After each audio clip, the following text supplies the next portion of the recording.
Greg Fry, Maintenance Manager for Sanctuary Lakes Resort. Greg, we're here on the lake today. Can you give us a bit of an idea of what's going on in the background there? Yes, Ron. Look, in the background behind me, the boys are harvesting the seagrass out of the lake.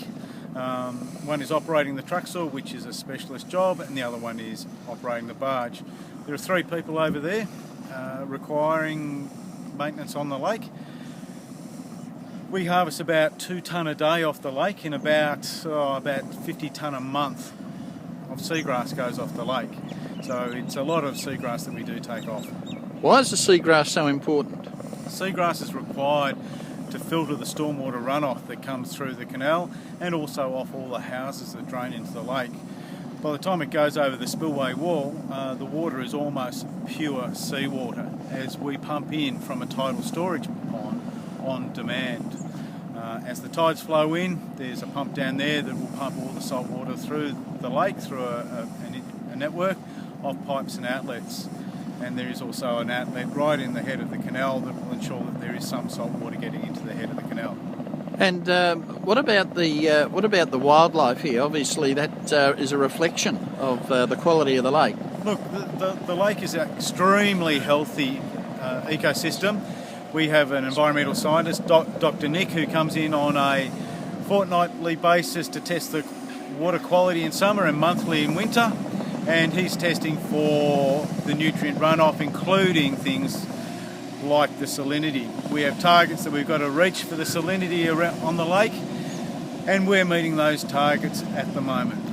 And I think we have Dr. Nick in his wetsuit, don't we, 2 times a year in here? Yeah, there's a couple of times that Dr. Nick comes in and dons his wetsuit with another scientist and actually goes for a swim in the lake.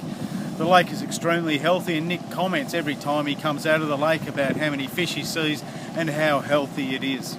No carp in here? Oh no, Greg? Ron, that's the whole idea of keeping the salt levels high. But we have these targets that we need to meet so that the carp can't breed. And this is twice as big as the Albert Park Lake, so it's quite a big area for you to look after. Yes, Ron, look, the lake's approximately 60 hectares in size, so it's a massive area, so it's something like 20 or 30 football ovals in size. Takes a lot of looking after, and particularly in summer where we lose about 7 millimetres per square metre of water off the surface here.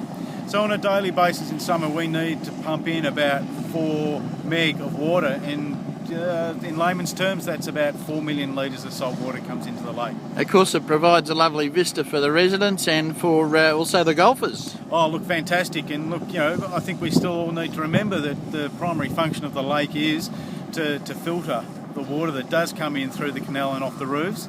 It is an ornamental lake, and it is a retarding basin that Melbourne Water insisted on. And it's obviously enjoyed by lots of people.